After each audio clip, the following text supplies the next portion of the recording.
Hello, everybody, and welcome into another episode of Texas Tuesdays here live. I am Matthew Miller, your host here on Texas Tuesdays, brought to you by the voice of college football, MarkRogersTV.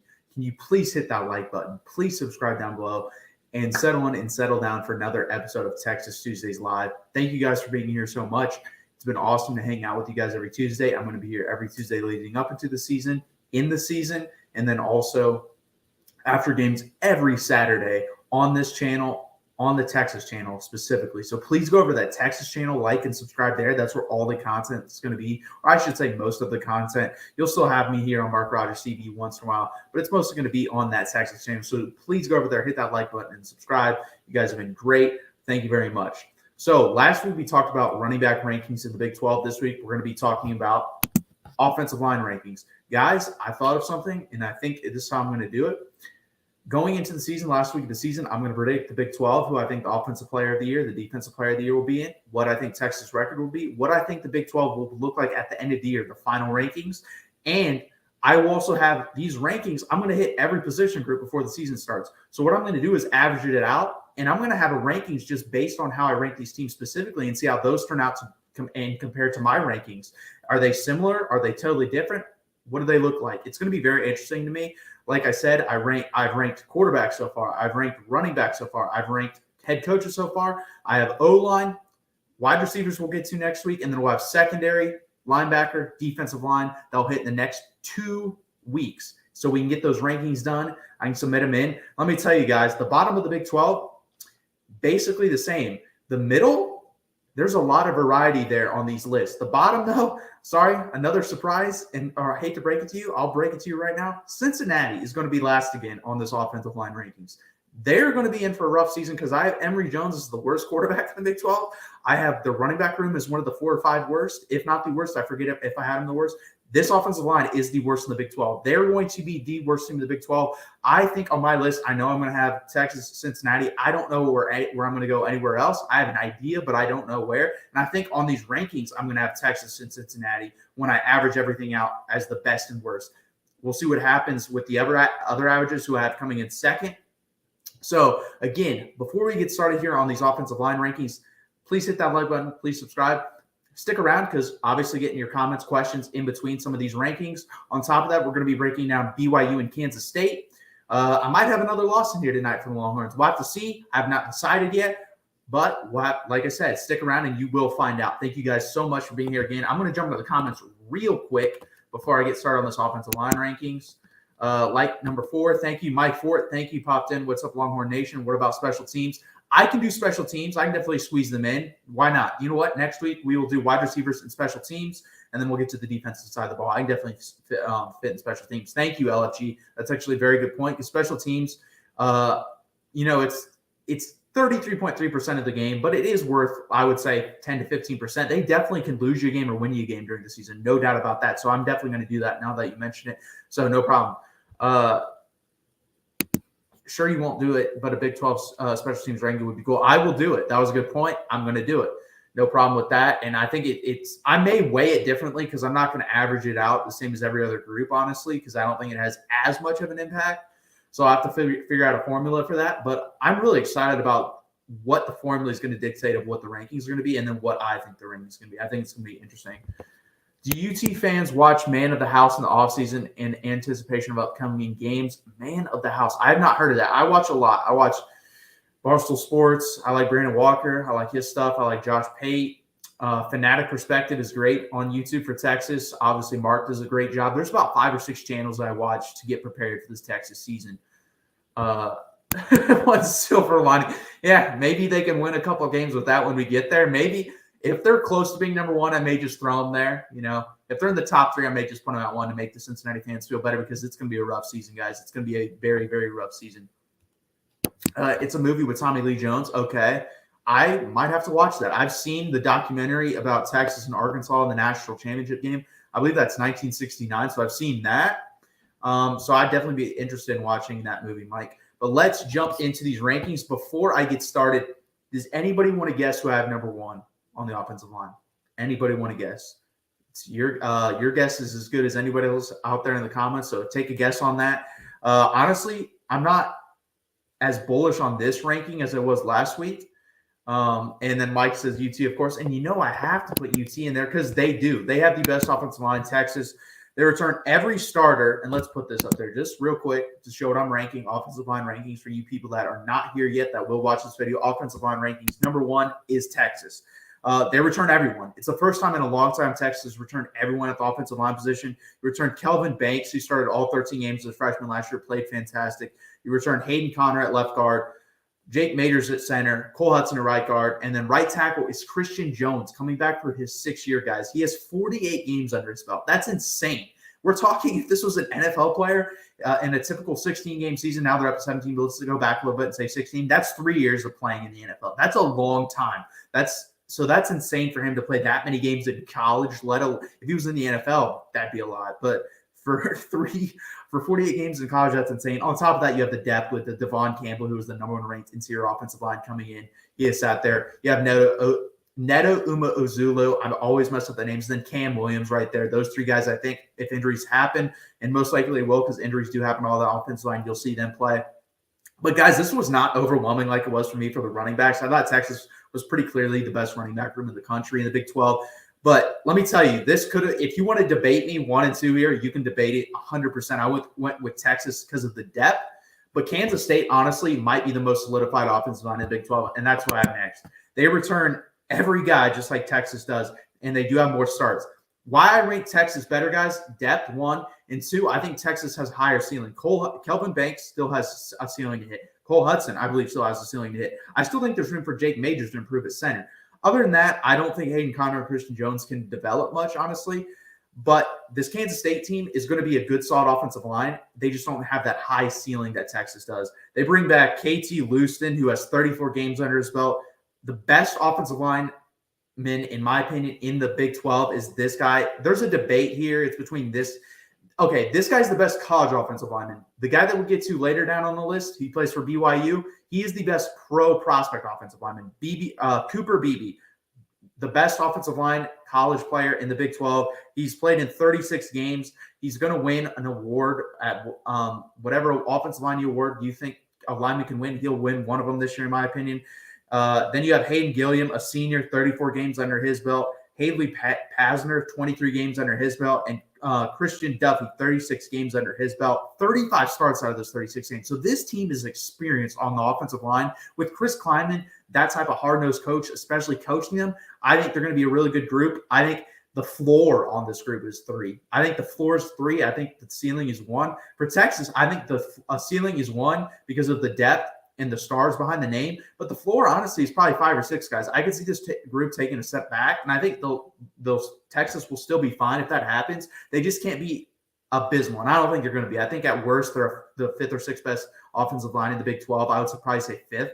But I have Texas number 1 because of the high side. But if you want to put Kansas State there, you go ahead. I have no issue with that. This is where, in my opinion, you see a little bit of a drop-off, but a surprise too. This is going to surprise some people because this team ranked a lot lower on all the other rankings, but they ranked very high tonight, guys. And that is number 3, the West Virginia Mountaineers. They have a lot of good players on this offensive line, guys. And the number 1 is their left tackle, Wyatt Milliam.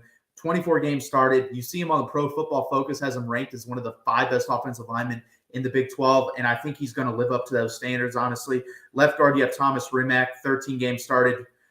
Zach Frazier at center, 25 games started. Brandon Yates at right guard. He has a lot of games under his belt with 35. And then Doug Nestor, 43 games under his belt. So, again, a lot of productivity and a lot of starts under this team's belt. Number 3 for me. The top 3, I think after this, you're going to see a little bit of a drop-off. I messed up with my words there. I think Texas, Kansas State, West Virginia are 100% your top 3. I think you can debate Texas, Kansas State. I don't think you can really debate West Virginia any higher than 3. I think that's where they belong. But I think there is a drop-off after this, and you're going to be surprised to see this team behind West Virginia. I kind of was because Oklahoma with Bill Beatonbow as their offensive line coach has been great there. But I don't think they're going to be as good as they normally are. I think they'll be better than last year because they weren't very good last year. But they lost 1 or 2 players in the NFL, but they did bring in Walter Roos, who is a Stanford tackle. He played multiple years there, played a lot of games. He's played 40 games in his career. 39 of them has been starts. And then you bring in Savion Byrd, who I believe was a 4-star recruit. Texas, I know, battled it out for him. He'll play most of his games that he played in last year were special teams, so he'll actually be able to play on the offensive line. We'll see how he does. At center, we have Andrew Rahm. He has 31 games played, 17 starts, 29 games for McCade Metlauer.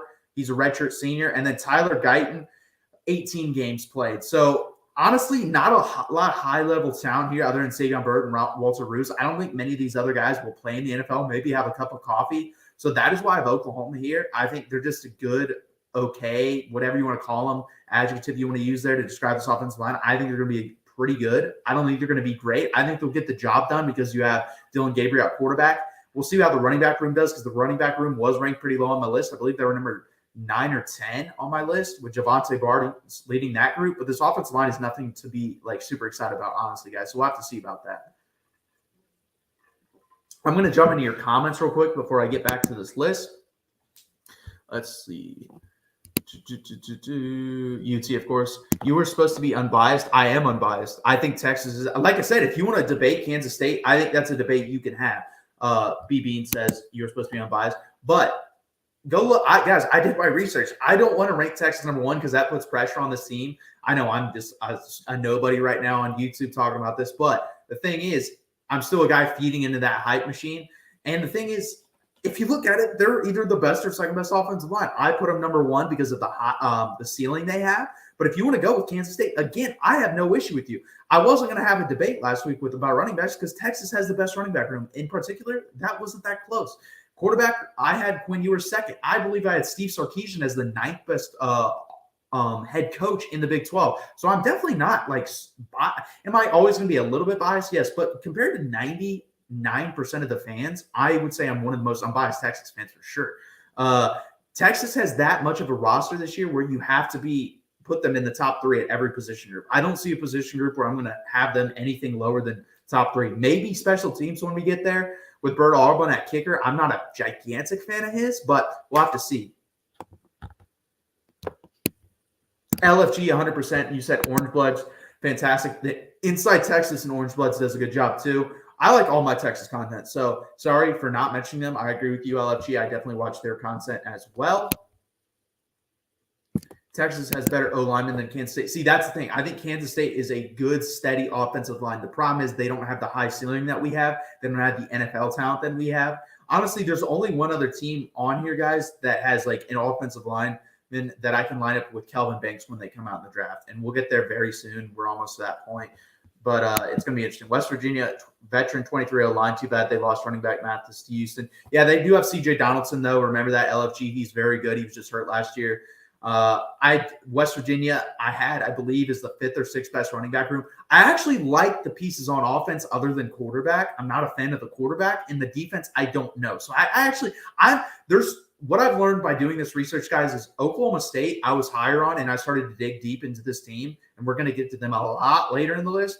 I'm not confident in them. And West Virginia, I'm becoming more confident in. Honestly, if you switch coaches, I think West Virginia would probably have a better year this year than Oklahoma State. Mike Gundy is that good of a coach where I think Oklahoma State could still be better than West Virginia, even though their players are probably similar because of the coaches. I don't trust Neil Brown. I don't think Neil Brown's a good coach. I don't think he will ever be a good coach at this level, so we'll have to see.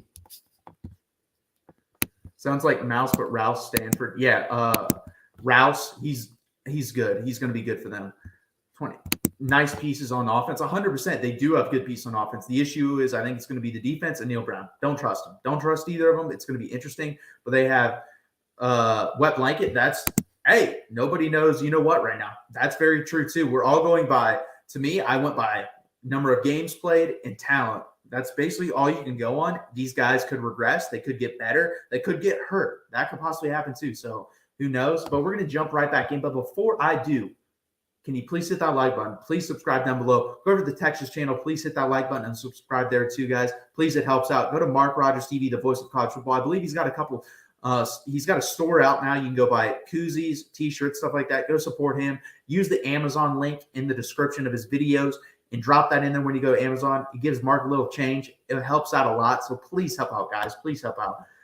We're going to jump right back into this offensive line ranking just to show that real quick. While I get down there, we are at number 5 in Baylor. So Baylor has, At left tackle, Campbell, Barrington, and they actually have a set of brothers that have transferred from BYU. Campbell has played 17 games, and the setter Clark has played 40 games. So that one's the bigger get, in my opinion. And then they have Gavin Byers, who has 34 games under his belt at left guard. Right guard, they have Tate Williams with 13 games. And then this is where they're very weak guys. Elijah Ellis only has 4 games under his belt, and he's a redshirt senior. So that worries me if I'm a Baylor fan on that right side of the line. But I think you're good at the left tackle, left guard, and center position. I think the right side of the line will definitely be the weak point for this team. I really like that you get 2 guys from BYU that are brothers. I think that will help with your cohesion on the offensive line. So I have Baylor ranked number 5. I believe Phil Snow is the offensive line coach there, if I'm not wrong. And he's the defensive coordinator. Sorry, totally messed that up. Disregard that. Number 6, we're going to get to the guy that I think most people may not have heard of, but I think he's going to be a first, maybe second-round pick in the NFL draft when he does come out. Probably going to be after this year. He's played 14 games. He transferred from Oregon. He played at BYU last, but transferred from Oregon 2 years ago. This is going to be hard for me to pronounce, but Kingsley Sumateo, very hard to pronounce, but he's going to be an NFL player. He's probably the best prospect in the Big 12 right now. I don't put Kelvin Banks on that list just yet. I think he's second, and then Cooper Beebe's probably third. But Cooper Beebe is the best college player, but this guy's going to be a pro for BYU. He's their left tackle. I have them at number 6. Left guard, I have Connor Pay. He's played in 25 games. Paul Molly transferred in from Utah. He's played 17 games. And then right guard, Waylon, this is another hard one, Lapuano, 13 games under his belt. He's an Oklahoma State transfer. And next up, we have right tackle, Caleb, and I take that back. This guy's their Oklahoma State transfer. Caleb Etienne, he has 16 games under his belt. He is the Oklahoma State transfer. And Utah actually got 2 of their offensive linemen taken. Waylon Lapuano and Paul Molly are both from Utah. So 3 transfers on this offensive line for BYU. But I have them high because you have the best pro prospect at left tackle. Then you have guys that have played at good programs. As you get down this list, you'll see guys who haven't played at very good programs. Whereas the 3 guys they got are from Utah, very respected, very good offensive line play throughout the history.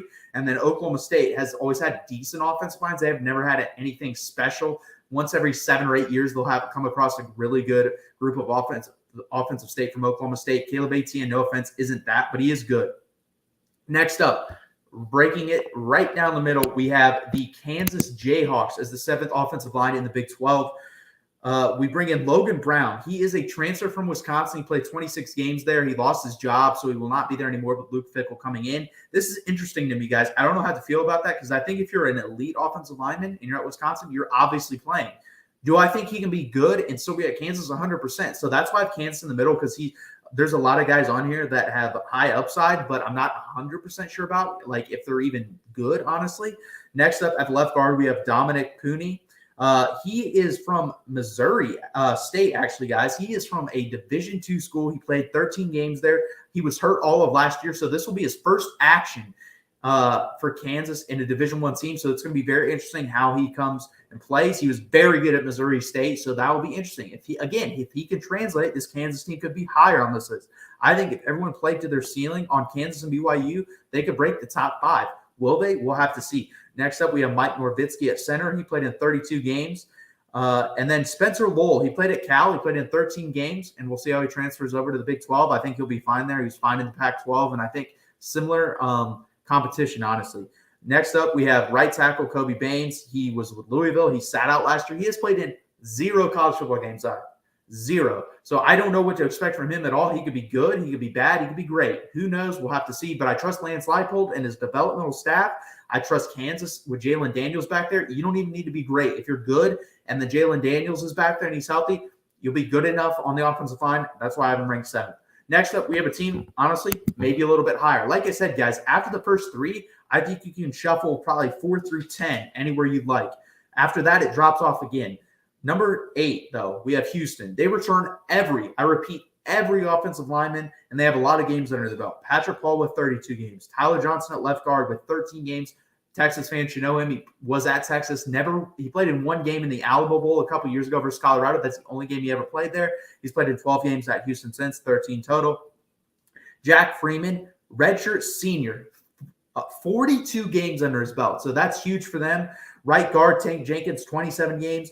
And then Ruben Inuji, 15 games. So a lot of experience here, guys. Again, no top-level guys, though. They're all good, solid players, and I think the Houston scheme helps them a lot, especially with Donovan Smith roaming around back there and throwing a lot. I think they're going to be good versus the passing attack. I don't know if they have to run the ball or they decide to run the ball. If a team shuts down the passing attack, will they be any good? We will have to see. It will be very interesting to see, guys. But I have them ranked 8th, and again, 4 through 8, you can debate. I think the top 3 are set in stone, and I think you can debate the top 3 even. But I would, like I said, I had Texas, Kansas State, West Virginia as my top 3. Next up, a team that lost a lot just overall, TCU. Brandon Coleman, 27 games at left tackle. He comes back. Garrett Hayes, 25 games. Left guard, John Lance, 29 games. Right guard, Willis Patrick, 35 games. The problem is Jackson State, Angelo State. That's a big hole for me there, guys. I don't know what he's going to be like. It'll be interesting. And then Andrew Coker, redshirt senior, 38 games. So all these guys have games. Again, you just don't see these guys making a push to be like great NFL players, and that's where I have to see at TCU. We'll see what happens. A lot of those guys surprised me last year. They may surprise me this year, guys, so we'll have to see. Again, I can be wrong on this 100%, but I put TCU down on here because a lot of these guys do have games, but they haven't really started in any of these games. They were kind of if they did start, it was mostly spot starting just because the best offensive lineman got hurt at that position. Next up, we have a team mostly of transfers, honestly, and it's going to be interesting. And our old friend that Texas knows, Herb Hand, is their offensive line coach.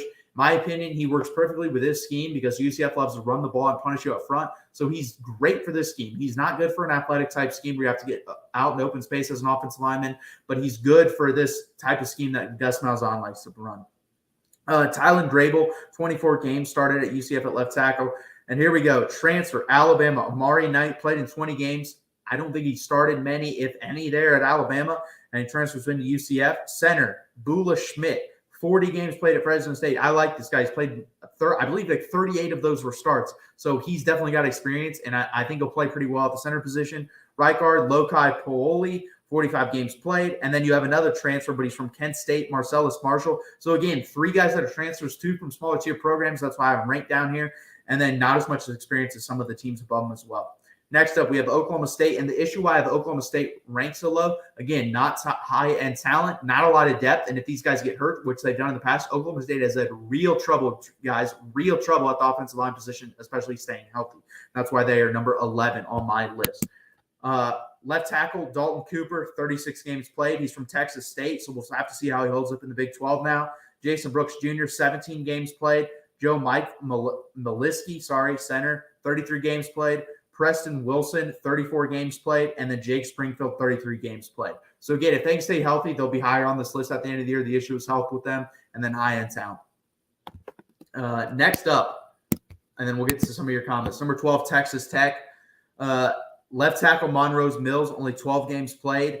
And then you have 2 Western Kentucky transfers in Cole Spencer, who missed all of last year and didn't play a lot, honestly, at Western Kentucky. Played, I believe, 1 full season there. And then Rusty Stotts did play a lot. He had 39 games, but again, coming from Western Kentucky, I think, honestly, he'll be fine. I think Cole Spencer is one you got to worry about at the left guard position because he's coming off an injury and really hasn't played much at Western Kentucky to begin with. And then you have right guard Dennis Wilburn, who was great for them last year. He has 30-plus starts under his belt. And then Caleb Rogers, 30 games under his belt. I think your strong points here are your center and your right guard. After that, you have 3 question marks, in my opinion. So we'll have to see about Texas Tech. I'm going to jump into your comments again real quick.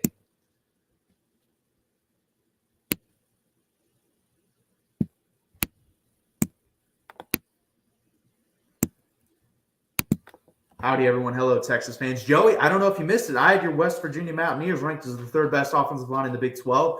I think you can debate, honestly, for number 2. But I think the top 3, for me, are set in stone. Whatever order you want to put them in, Texas, Kansas State, West Virginia is what I have. But if you want to debate West Virginia up to number 2, I could see that. I couldn't see Texas falling anywhere past the 3rd. And I think Kansas State is honestly 1 or 2. So I would have West Virginia as number 3. But I think there's a tier, and I think there's a tier 1 in the Big 12. And then from there, tier 2 is 4 through where I'm at, number 10. And then you have another tier, Oklahoma State through Cincinnati is not very good. KU has a good O-line. Defensive line is terrible, but I think O-line will be better than last year. That's fair. I know it's O-line, But something interesting, Tisu said multiple times when interviewed, he thinks the receivers will be better than last year. That does play a little bit into it. I think your quarterback plays more into it. So do I trust Chandler Morris? We'll have to see. I don't think he's going to be as good as Max Duggan, but I don't think he's going to be bad. No, you're good, Sheldon. KU OG Lovell is okay. He was a serviceable plus starting on lineman for one season at Arizona State. On the Bud Elliott scale, JG plus. That's fair. And where I have Kansas, like I said, is the 7th. I think, again, 4 through 10 guys you can debate. I really do. I think top 3 are good, and I think 4 through 10 is debatable, and I think anywhere from 11 to 14 you can debate whatever order you want to put those in. I don't know why you debate at the bottom, honestly, but if you wanted to debate the middle, I'd have no problems with that at all. We're going to jump right back into that, but before I do, can you please hit that like button? Please subscribe down below. Go over to the Texas channel, like the content, subscribe over there. Thank you guys very much.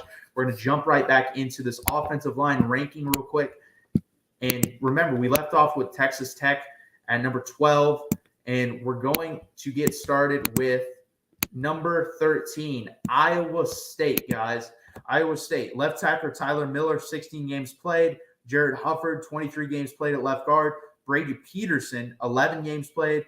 And then the guy that by far has the most games played, Darrell Simmons Jr., 36 games played. Right tackle Jake Remsburg, 15 games played. A lot of those guys was spot playing. He didn't really start any games. A lot of these guys don't have many games under their belt, and the only one that does, honestly, isn't that good. So that's why Iowa State ranked as the 13th. And sorry, Cincinnati, but you're going to be 14th on a lot of these lists, and as you have been so far.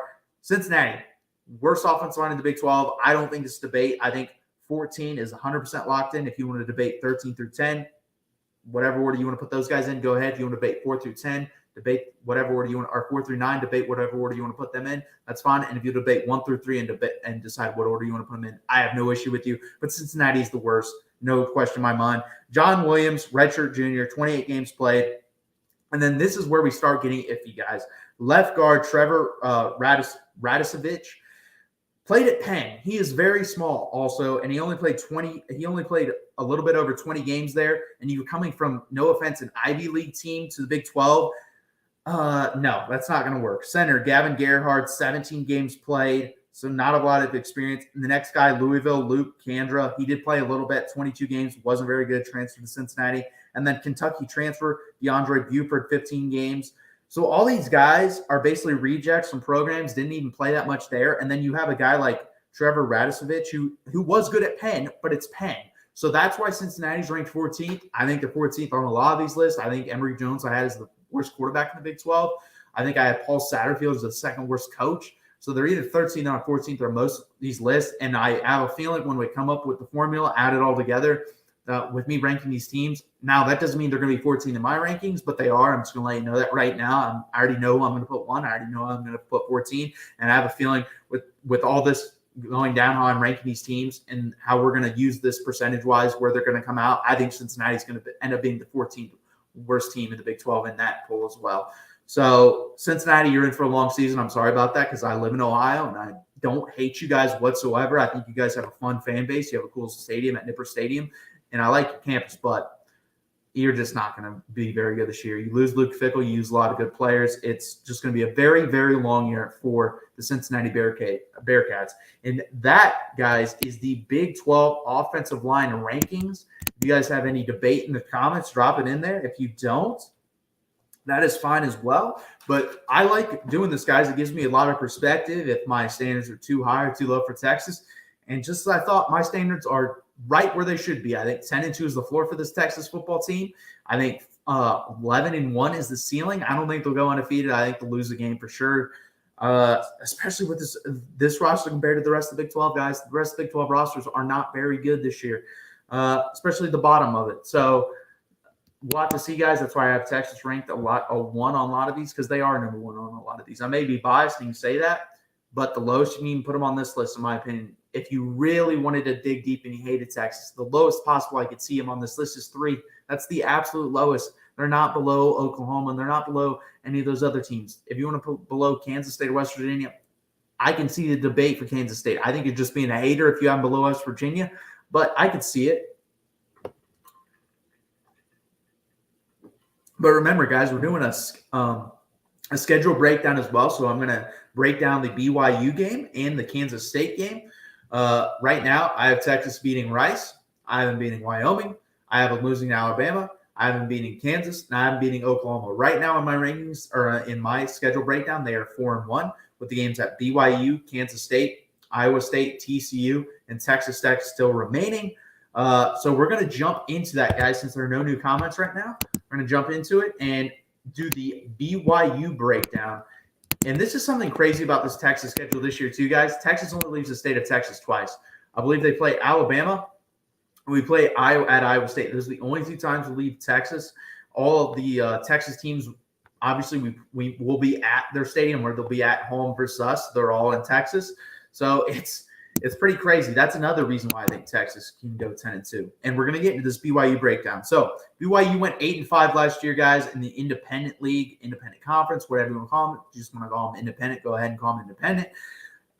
They had 31.3 points per game, which is 44th in the country out of 131 teams offensively. They gave up 29.5 points per game, which is 92nd of 131 teams defensively. They returned 63% of their returning production, which is pretty high. It's not, I believe it's right in the middle of the pack of the Big 12. The highest in the country, I believe, is Florida State with 87. So it's not too low, not too high. Some of the key losses: Jaron Hall, quarterback, he had a 66% completion percentage and 3,171 yards passing with 8.4 yards per attempt. They also lose 3 starting offensive linemen, like we talked about, but return probably the best offensive lineman in the country that we talked about.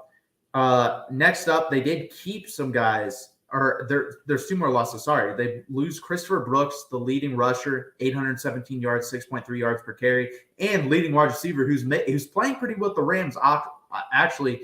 And he's probably going to make the team in Pula Nasua. Now, they did keep leading tackler and interceptions leader Ben Bywater. He's their middle linebacker. And they brought back one of the best offensive linemen in the country, like I said, Kingsley Sumatia. They added Keaton Slovis from Pitt or USC, whatever you'd like to say he's from. And then they brought in Aiden Robbins. We talked about him last week. Over 1,000 yards at UNLV, so I think he'll be good for them. And they brought in linebacker transfer from Utah State, AJ Vonga Pachang. I don't even know how to say his last name, but he had over 100 tackles for Utah State last year, so I think it'll be good for BYU.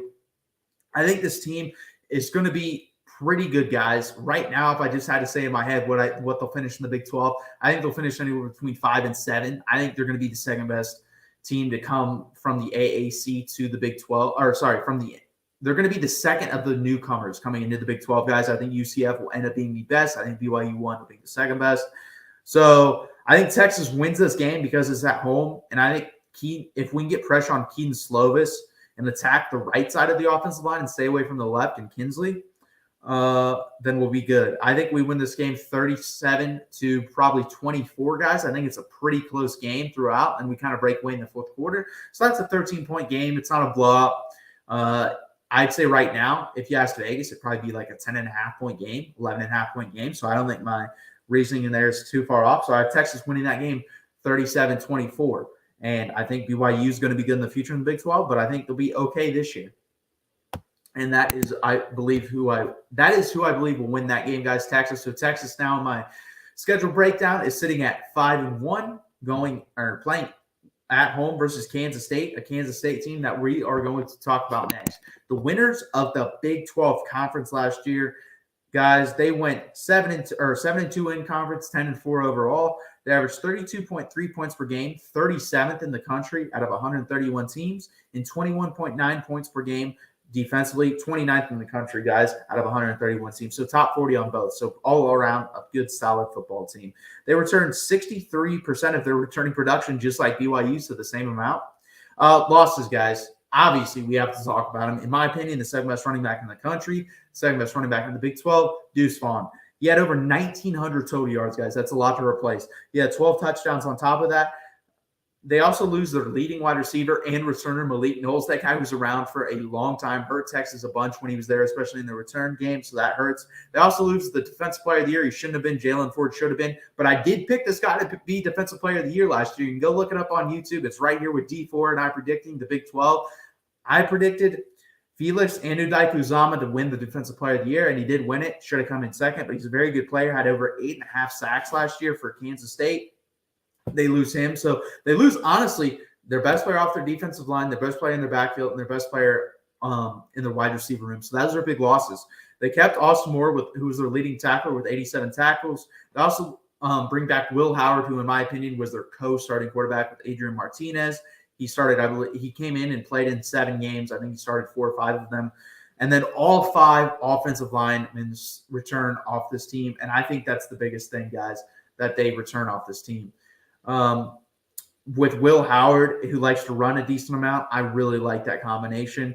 They also add Keegan Johnson from Iowa, who didn't really do much with Iowa. But again, that's because of the quarterback situation, the offense they run there. So he might be, I think we'll have a little bit more success at Kansas State. They do pass more than Iowa. They're in a similar mold, but they do pass by 10 to 12% or more of the time. So I think you'll be a little bit better there. And then they bring in Trayshawn Ward, who's a speedster at running back. I think he'll be pretty good. Will he be Deuce Vaughn? Probably not, because that's like me saying Jonathan Brooks at Texas will be as good as Bijan Robinson was, at least talent-wise, which I don't think he will. I think stats-wise he could be. I don't think talent-wise he will be. Same with Trayshawn Ward. Trayshawn Ward behind this offensive line might put up crazy numbers. He's never going to be as talented as Deuce Vaughn was. Now, if this game isn't at home, guys, I think Kansas State beats us. Straight up. I think they beat us. This game is at home. I think we win this game. I think it's a very close game. I think it's 30-27 Texas. I think this is our hardest Big 12 game at home. I'm going to have us losing a game, guys, again. But it's going to be on the road. I already know what game it's going to be because it screams trap game. And you'll see it next week. I'll let you know that. It's going to be either TCU or it's going to be Iowa State. It's back-to-back road games versus 2 teams that I think will be middle of the pack. TCU will be middle of the pack in the Big 12. I think Iowa State, honestly, now with Hunter Decker's probably gone for the whole season with his little gambling incident, will probably be one of the four worst teams in the Big 12. And we'll have to see. Maybe I do have us losing them. We'll have to see, like I said. But it's either TCU or Iowa State. And if this game was on the road, we'd lose this game. I'm pretty confident in saying that. But we beat them last year on the road, and I think we'll beat them this year on the at home. And that makes us 6-1, guys. We have 3 games left to talk about, and we'll get into those in the upcoming weeks, guys. John says, hey, everyone, hit the like button. 100%, John. Please hit that like button. Please subscribe down below. Sandra, you're 100% right. Kansas State is one of the teams that hasn't been able to beat Texas. No, they haven't. I think since Chris Kleiman's been there, we're 4-1 versus them. But this is a very good Kansas State team. This is a team in Kansas State that I think will probably finish in the top 3 again in the Big 12. And if this was on the road, I think we'd probably lose to them. But since it's at home, we're not going to lose to them. Mr. Wilson, smash the like button. Thanks for the video. Yeah, no problem. Love hanging out with you guys every week, talking Texas football. So please hit that like button. Please subscribe. Go over to the Texas channel. Please hit that like. Please subscribe.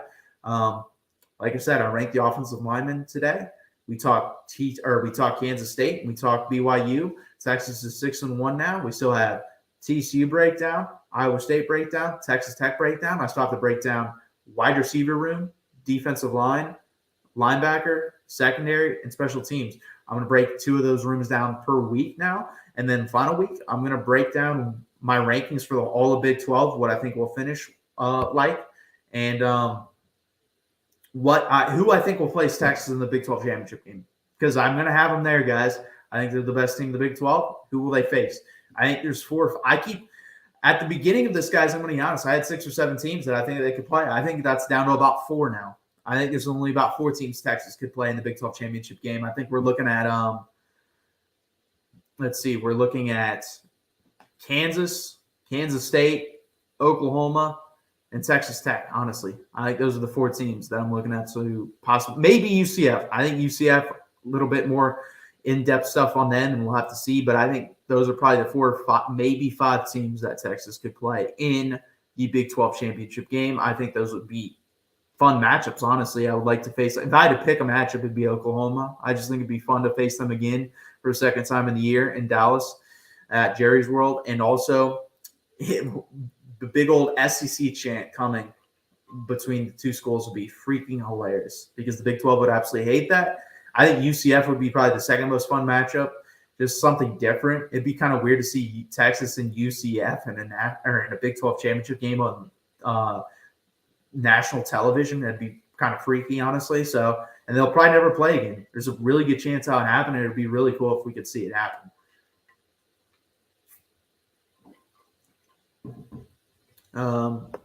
If you guys have any other comments, please drop them in the chat. I love talking to you guys. There's a decent amount of you in here tonight. We obviously want more of you in here because it keeps the conversation going, keeps the show going. If you guys get 100 of you in here and you guys drop comments, I will be here for 2 to 3 hours every show, guaranteed. I just need more of you in here. So if I need more of you in here, then it's up to you guys to hit that like button, subscribe down below, share it out with people, get more people in here. And I know it's possible. I know when Mark comes on here, he's getting 200-300 people. So if it's just because you hate me, that's fine. But you can come in here and hate on me. Just drop in comments, say, look at this dumbass. I don't care.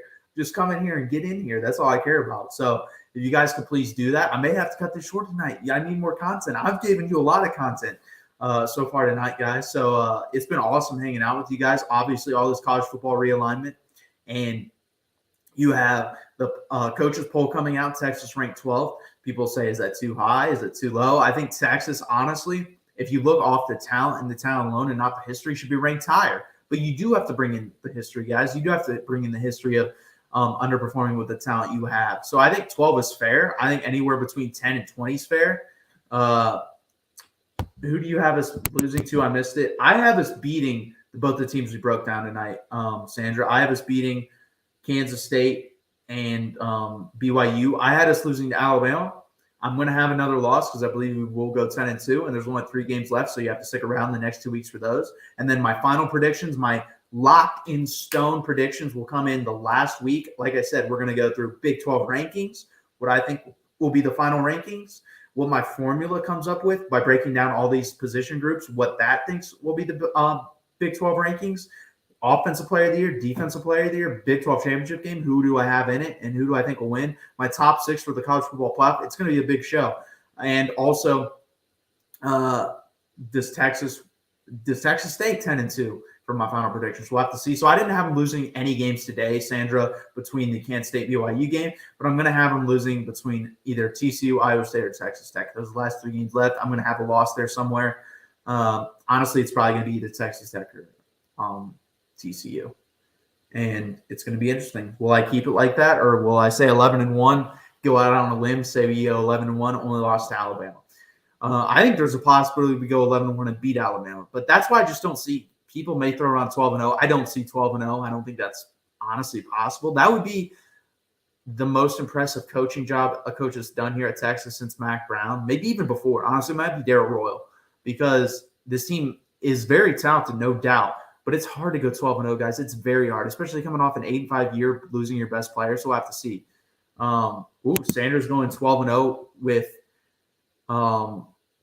Oklahoma in conference championship game. I think it'd be cool. Oklahoma's schedule is very easy, and I can see that. I don't think Oklahoma is a Big 12 championship team. Like, if we're just ranking teams, and it has nothing to do with schedule, Oklahoma's probably the 4th or 5th best team in the Big 12. But because of the schedule, I could see them being the 2nd best.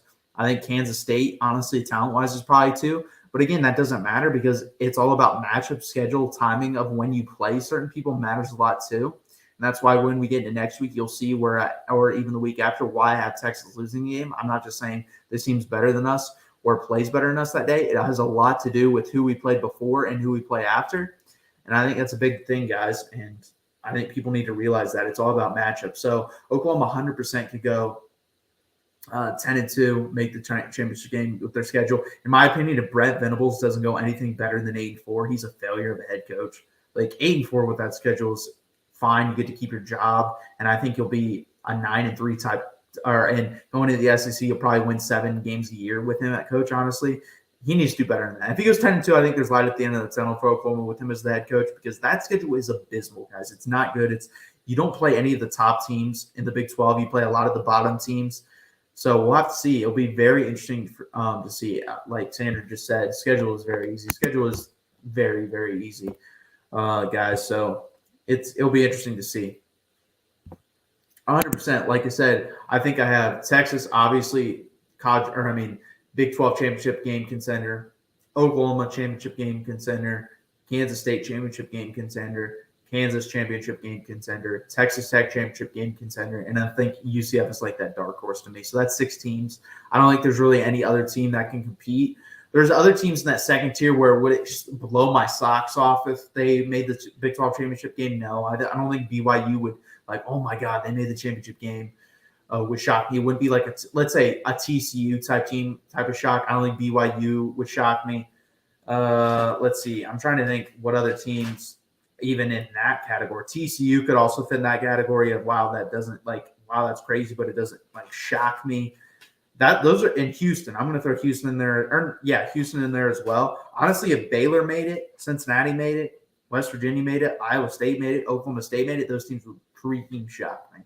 I would be shocked by that. And people are just like, Baylor.